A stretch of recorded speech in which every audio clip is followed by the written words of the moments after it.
ఇప్పుడు చెప్పే స్టోరీ నాదే, నాకు జరిగినదే. యాక్చువల్లీ నాకు 2 సంఘటనలు జరిగాయి చెప్పుకోవాల్సింది. ఆల్రెడీ ఒకటి చెప్పి వీడియో తీశాను, ఒక దాని మీద క్లారిటీగా చెప్పి వీడియో తీశాను. ఇంట్రెస్ట్ ఉంటే వెళ్ళి చూడండి. ఇంకోటి ఇప్పుడు చెప్తున్నా. ఫస్ట్ది నేను చిన్నగున్నప్పుడు జరిగింది, సెకండ్ది మా అబ్బాయి చిన్నగున్నప్పుడు జరిగింది. మీకు క్లారిటీగా అర్థం కావాలంటే ఈ వీడియో పూర్తిగా చూడండి. బయట జనాలు ఇలా కూడా ఉంటారా అని మీకు అనిపిస్తుంది. కొద్దిగా తప్పిపోయానండి నేను, లేకపోతే మా పిల్లోడు ఇటు, నేనేమో అటు ఇటు. ఇప్పటికీ ఈ సంఘటన నాకు గుర్తుకొచ్చినప్పుడల్లా నాకు భయం వేస్తుంది. పిల్లలు ఎత్తుకెళ్ళిపోతున్నారు అని వింటూ ఉంటారు కదా, అలాంటిదే ఇది. ఒకప్పుడు నాకు, ఇప్పుడు మా అబ్బాయికి.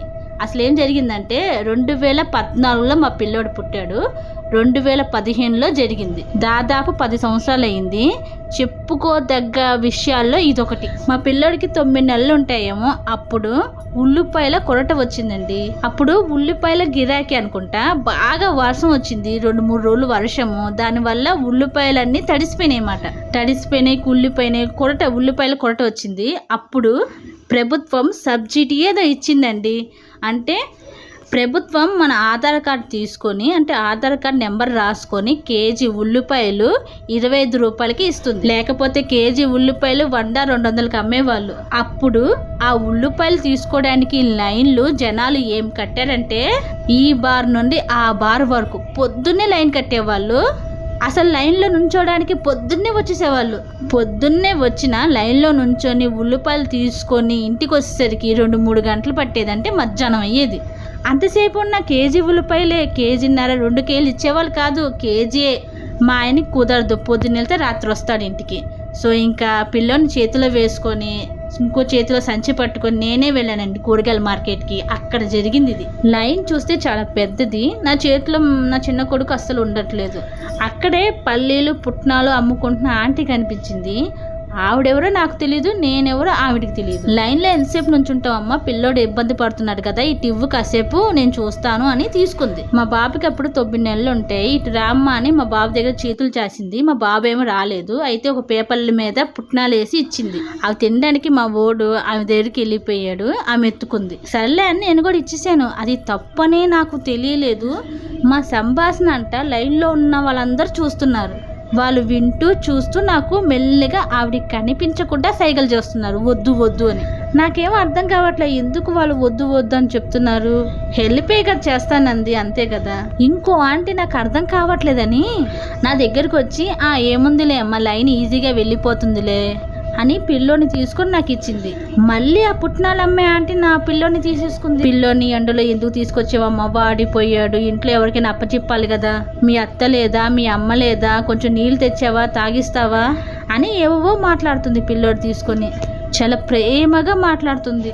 పక్కనున్న ఇంకో ఆంటీ కూడా పిల్లోని పట్టుకొని వెళ్ళమ్మా, ఉల్లిపాయలు ఇస్తాడు, పిల్లోడు ఉండట్లేదు, చిరాకు పెడుతున్నాడు అని చెప్పు, ఇస్తాడు అని నన్ను వెనక నుంచి నెత్తుతుంది. ఈవిడేంటి వెనక నుంచి ఇలా నెత్తుతుంది అనుకున్నా. నెత్తుతుంది అంటే తోస్తుంది. అప్పుడు ఆ క్షణంలో నా మైండ్ అంతా అయోమయంగా ఉంది. ఏంటి వీళ్ళు విచిత్రంగా నా చుట్టూ చేరి ఇలా మాట్లాడుతున్నారు అనుకుంటున్నా. సరే ఆంటీ అని పిల్లోన్ని పుట్నాలు అమ్ముకున్న ఆంటీకి ఇచ్చేసి ఒక 10 అడుగులు ముందుకేసా. అప్పుడు లైన్లో ఉన్నవారు అలా ఎవరు పడితే వాళ్ళకి పిల్లోన్ని అప్పచెప్పకూడదమ్మా, వెళ్ళి తీసుకో అని అంటున్నారు. 2-3 అదే ముక్క అన్నారు.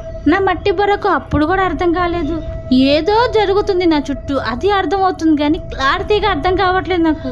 ఒక ఆంటీ వెనక నుంచి నన్ను తోసింది కదా, ఆ ఆంటీ గబగబా ముందుకొచ్చి, పిల్లల్ని ఎత్తుకెళ్ళిపోతారమ్మా ఇలాంటి వాళ్ళు, తీసుకొని పిల్లోడు ఉండలేకపోతున్నారు, ఉల్లిపాయలు ఇవ్వండి అంటే ఇచ్చేస్తారు, వెళ్ళి తెచ్చుకో అమ్మా అంది.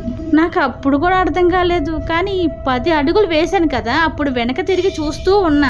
ఆ పుట్నాలు అమ్ముకున్న ఆంటీ ఎండలో ఉంచొద్దు, పిల్లల్ని నీడలో కూర్చోబెట్టాలి, నీడలో ఉంచాలి అని అంది కదా. ఈ 10 అడుగులు వేసేటప్పుడు 10 సారైనా వెనక తిరిగి చూశాను. ఎండలో పిల్లని వేసుకొని అలా నన్నే చూస్తుంది కానీ నీడలో మాత్రం కూర్చోట్ల. నేను పూర్తిగా వెళ్ళానా లేదా.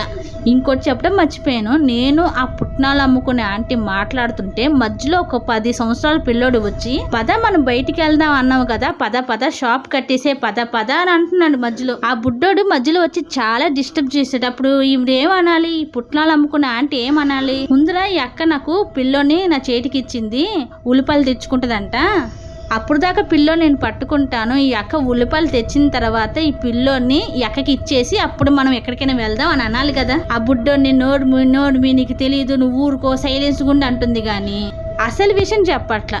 నాకెందుకో ఏదో జరుగుతుంది అర్థం అవుతుంది కానీ పిల్లోని ఎత్తుకెళ్ళిపోద్దేమో అని రావట్లే. ఎంతమంది నా చెవులో ఊదినా సరే ఏదైతే అది అయ్యింది. ఈమెను చూస్తే పిల్లల్ని ఎత్తుకెళ్ళిపోయే అమ్మాయిలా కనిపించట్లేదు, కానీ నలుగురు ఈమె పిల్లల్ని ఎత్తుకెళ్ళిపోతుందేమో అని అంటున్నారు. సరే ఏదైతే అది అయిందని మళ్ళీ వెనక్కి తిరిగి వచ్చి, ఆంటీ నా పిల్లని ఇటు ఇచ్చేయండి అంటే పిల్లని తీసుకెళ్ళి ఉండట్లేదు అంటే ఉల్లిపాయలు ఇస్తున్నారు నేను చూశాను అని చెప్పి నా పిల్లని నేను తీసేసుకున్నాను. అప్పుడు కొద్దిగా ఆ ఆంటీ పుట్నాలు అమ్ముకునే ఆంటీ మొహం మార్చినట్టు అనిపించింది. అది గమనించే స్థితిలో నేను లేను.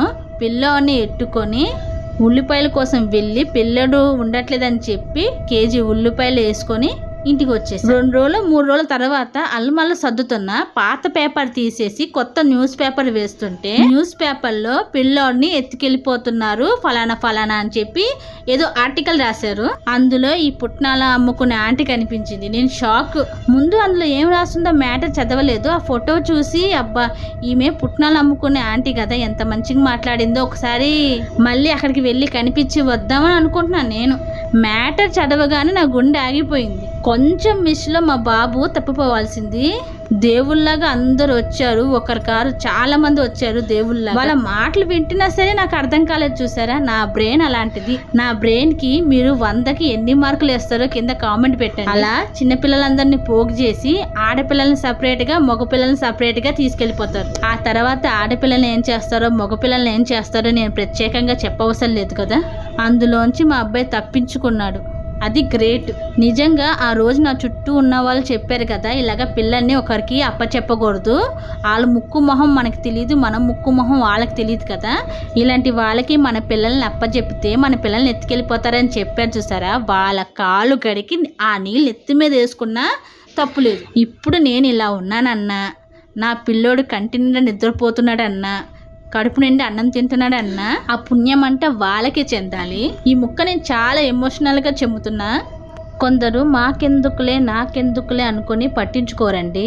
మరికొందరేమో వీళ్ళేమో అమ్మ ఇది తప్పు అది తప్పు అని పదే చెప్తున్నారు. నాకు అర్థం కావట్లేదని మళ్ళీ చెప్తున్నారు కానీ విసుక్కోవట్లేదు. వాళ్ళందరూ నాకు దేవుళ్ళే. ఒకవేళ వాళ్ళు మాకెందుకులే అనుకుంటే ఇప్పుడున్న నేను ఇలా ఉండలేను, నా పిల్లోడు ఇప్పుడున్నట్టుగా ఉండలేడు. సో ఇది నా స్టోరీ, రియల్గా జరిగిన ఇన్సిడెంట్.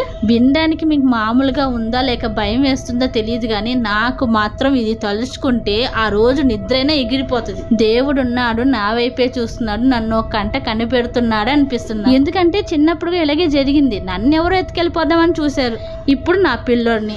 ఈ వీడియోని లాస్ట్ వరకు విన్న వాళ్ళు లైక్ చేయొద్దు, కామెంట్ చేయకండి. నేను చేసే తప్పు మీరు చేయకండి. నాకు చెప్పే వాళ్ళు ఉన్నారు కాబట్టి సరిపోయింది. అది అన్నిసార్లు ఇలా జరగదు కదా. సో పిల్లల్ని ముక్కు మొహం తెలియని వాళ్ళ దగ్గర అప్పచెప్పకండి. ఇదే ఈ వీడియోకి నేను చెప్తున్న లాస్ట్ మాట.